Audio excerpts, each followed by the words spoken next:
Маленький друг.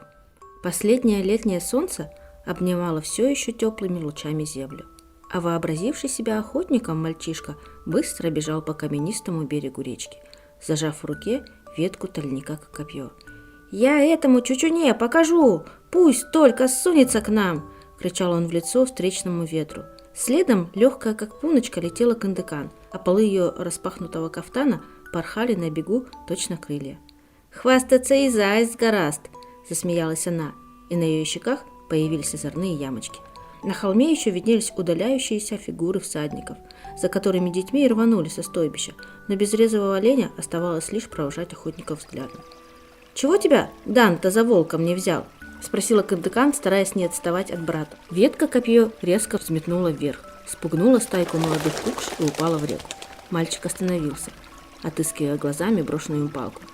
В другой раз сам пойду!» – буркнул он обиженно и скинул на берегу торбаса, зашел в воду.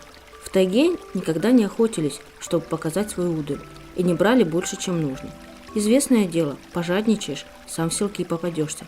Однако, если волк повадился драть оленей, изводя страхом стада, на охоту выходили все мужчины. В стойбище оставались только женщины с детьми. «Ака, подожди!» – окликнула брата Кындыкан, не решаясь вступить в неглубокую, но студеную речку. Мальчик не обернулся. Он уверенно шел за палкой к другому берегу, как вдруг замер. «Шш!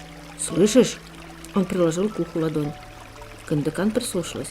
Где-то рядом раздавался отчаянный писк, будто крохотный зверек или птичка плачет. «Сюда!» Брат бросился назад к берегу, где наполовину, скрытая водой, лежало поваленное дерево. «Там кто-то есть!» Подбежав ближе, Кындыкан увидела, что в корнях дерева застрял малыш горностай. Грудка белая, спинка коричневая, а правая лапка сочится кровью. Зверек из последних сил цеплялся за жизнь, но бурлившая в водоворотах река вновь и вновь накрывала его с головой. «Это коршуна добыча!» – покачал головой брат. «Лучше не трогать!» «Ну он же погибнет!» – воскликнула Кындыкан. Наскоро разулась и поспешила зверьку на помощь.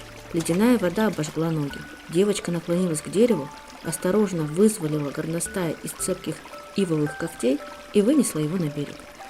Мокрым комочком лежал на камнях зверек, глядел на детей с опаской, поджимая перебитую лапку, но убежать не мог. «Я назову тебя Кока, маленький дружок», — сказала ласково Кындыкан, бережно завернула зверька в платочек и направилась обратно в стойбище. Бабушка знает, как лечить людей и оленей, значит, и горностаю сумеет помочь.